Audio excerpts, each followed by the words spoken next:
Last month, South Korea's exports fell again for the 11th consecutive month, mainly due to weaker chip exports and the impact of the U.S. China trade war. To help local exporters, the Trade Ministry held a meeting today and unveiled a plan to help exporters with billions of dollars in financing.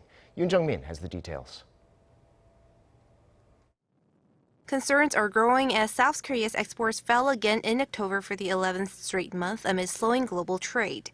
Data released by the Trade Ministry showed on Friday that the country's outbound shipments slumped nearly 15% on-year to some $46 billion in October.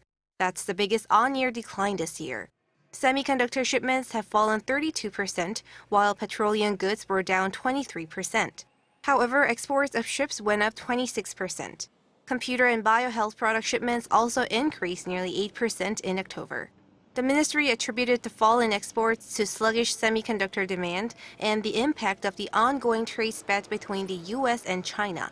In fact, the ministry said falling exports are a concern for all major global economies due to rising uncertainties such as trade disputes or concerns over a possible no-deal Brexit.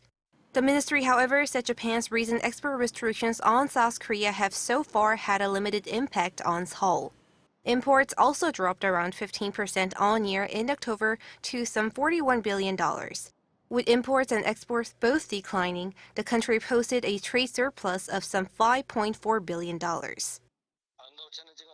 Aside from the U.S. China dispute, Korea is heavily affected by semiconductors, which is why exports have been falling for 11 months. Now the demand for chips is at its lowest, but watchers say the demand is expected to rise in the future.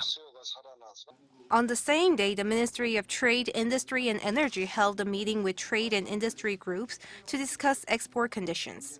There, Minister Sung Yun-mo unveiled a government plan to put more than $51 billion into trade finance in the fourth quarter to support local exporters.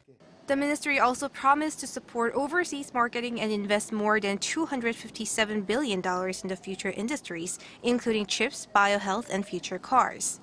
The ministry expects the trade to turn around from this month and begin to really pick up next quarter. Yoon Jung-min, Arirang News.